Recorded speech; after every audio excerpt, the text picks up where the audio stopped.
Fala, gente, tudo certo aí?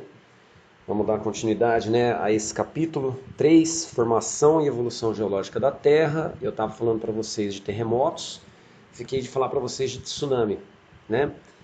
Então, olha só, pode colocar aí um asterisco, tá? Tsunami, tá na sequência aí de terremotos. O tsunami, pessoal, muita gente, né, de maneira equivocada, pensa que o tsunami é o terremoto. Na realidade, o tsunami é uma onda gigante, né, uma onda de grande proporção, tá?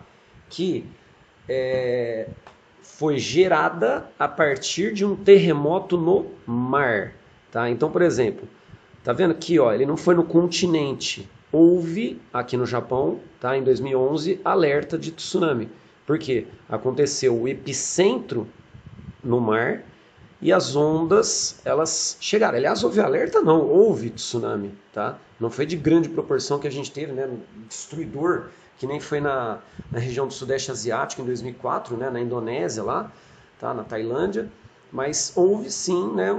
Ondas gigantes, ondas fortes, tá? Chegando aqui no Japão. Então, o tsunami, ele é a onda gigante, onda de grande proporção, que ocorre após um terremoto no mar. Fechou? Beleza. Dando continuidade, ainda dentro do número 2, terremotos, tá? Pode colocar agora limites de placas tectônicas. Seria um subtítulo de terremotos, tá? Nós vamos falar então sobre o primeiro limite, que é chamado de limite divergente. Bom, limite divergente, pessoal, é o mesmo tipo que provocou a separação da Pangeia, tá? Foram placas divergentes que atuaram na separação da Pangeia. Como que funciona a ação dessas placas? Eu vou falar aí e vocês vão copiando o que eu vou falando, hein? Olha só. A separação das placas, tá? Aqui é a placa, aqui é o magma, ou seja, manto. A separação das placas provoca a formação de correntes de convecção no manto. Ó, essa placa está fazendo esse sentido, essa placa está fazendo esse sentido. As correntes de convecção no manto, elas vão girar assim e assim. Concorda que está pressionando o magma, tanto de um lado quanto do outro, para subir?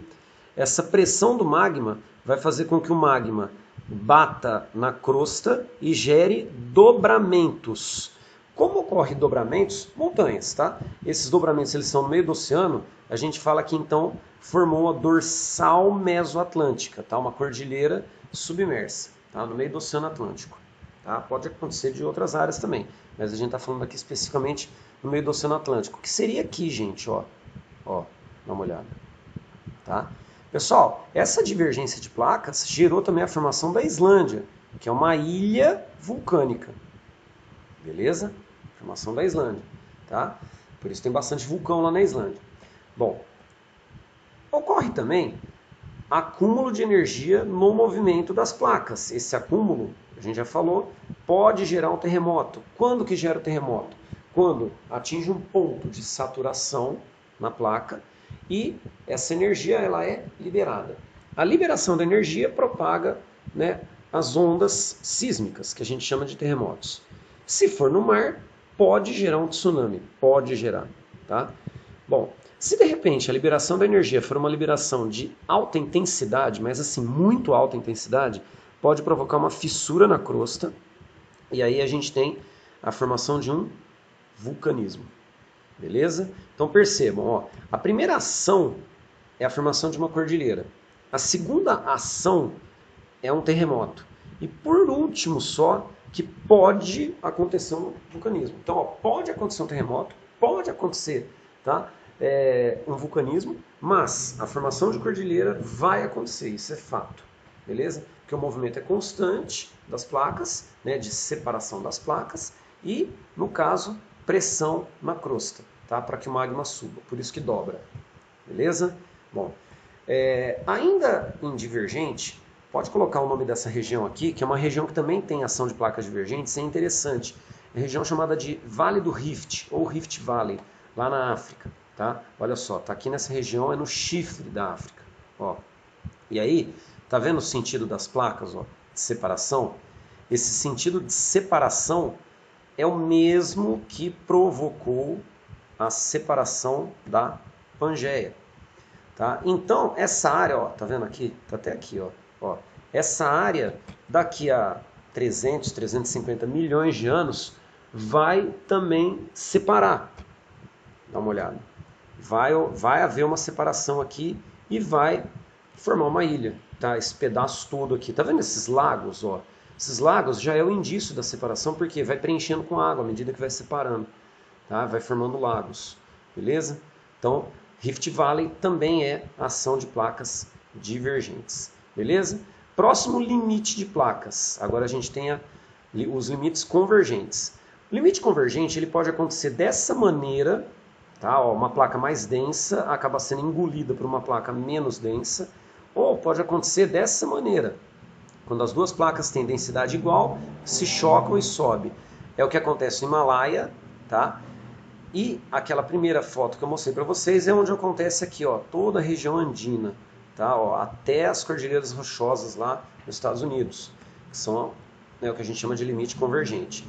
Tá? Para entender a nossa função aqui na região da América do Sul, tá, das placas convergentes, né, a formação da Cordilheira dos Andes, por exemplo, nós temos uma placa mais densa engolida por uma placa menos densa, formando um negócio chamado zona de subducção.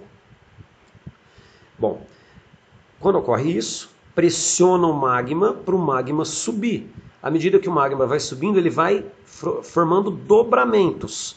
Como a gente viu aqui, os dobramentos eles são submersos. Aqui, os dobramentos eles são na superfície. Viu a diferença? Ó, tá formando montanha na superfície, tá? Se de repente, né, nesse movimento, houver um acúmulo de energia na placa, tá, e estoura essa energia, pode dar o terremoto. Se de repente, com o terremoto, né, se for muito intenso o terremoto, houver uma fissura na crosta, vulcanismo. Tá? Só que aí é terremoto no continente, aí é vulcanismo no continente, aí é montanha no continente, os Andes, por exemplo. Tá? Então isso seriam as placas convergentes. Anotem isso, hein, gente? Por favor, vão anotando o que eu vou falando. Beleza? O outro limite é o que a gente chama de limite transformante. O limite transformante, uma placa vem nesse sentido, ó, dá uma olhada aqui, e a outra placa nesse sentido. Percebam, é uma serra, tá? Parece, né? Um serrote, tá? Uma faca. E aí faz isso, ó. Forma uma fenda, que a gente chama de falha. Aqui é a região da Califórnia, onde nós temos a falha de San Andreas, tá?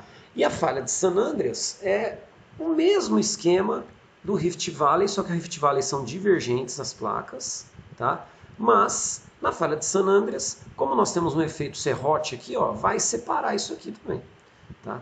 Nessa região a gente tem então terremotos, nós temos vulcanismo e temos a formação dessa falha, tá? Quem joga GTA San Andreas sabe o que eu estou falando, né? O melhor jogo GTA da vida é o GTA San Andreas. Beleza? Deu para entender isso? Então, placas transformantes. Anotem aí, hein? Para fechar por hoje, pessoal, a gente tem também região do Círculo de Fogo do Pacífico. O Círculo de Fogo do Pacífico é essa área toda aqui, ó, dá uma olhada. Tá? E a definição de Círculo de Fogo seria a região onde nós temos o maior volume de vulcões ativos do planeta. Além de ter vulcão ativo, lógico que a gente tem intensa atividade tectônica. Então a gente tem cordilheiras nessas regiões, tá? Nós temos muito terremoto e os vulcões, como a gente já viu. Essa área aqui, ó, tá vendo todo esse pedaço aqui, ó? Esse pedaço aqui é uma área que, né, porque tem muita ilha, qualquer terremoto aqui pode gerar tsunami, né? Já gerou tsunamis aí devastadores, tá? Como eu falei, o de 2004, né, na Indonésia e na Tailândia, tá? Põe um asterisco aí dentro do Círculo de Fogo, vamos falar de hotspot, tá? Olha o termo aqui, ó, hotspot. Hotspot, né, traduzindo para o português bem, né, literal, ponto quente. E aí vamos dar o exemplo do Havaí. Dá uma olhada, o Havaí está aqui. Concorda que o Havaí ele não está no limite de placa? O Havaí é uma área de exceção, ele não está no limite de placa e ele é um hotspot, ou seja, é uma área que tem vulcão ativo, tá? É mais ou menos isso. Forma-se, deixa eu só achar a imagem aqui certinha, aqui. forma-se tipo uma tubulação magmática que a gente chama de pluna, tá? Com N de navio, ó, pluna, e aqui está o Havaí, sustenta o Havaí, por isso, né, que tem vulcão ativo, tá? Dá pra gente falar o seguinte, se não tivesse vulcão não teria o Havaí, é mais ou menos isso, é uma área de exceção, é um prolongamento do magma até a superfície do mar, formando as ilhas vulcânicas, no caso as ilhas do Havaí, que compõem o Havaí, certo? Isso então seria a definição de um hotspot. Fechou, pessoal? Na próxima aula a gente vai falar do número 3, orogênese, e nós vamos falar do número 4, epirogênese. Tá? E aí a gente termina as forças endógenas. Dá para falar até de exógena na próxima aula. E aí acaba a matéria. Valeu aí, pessoal. Tamo junto.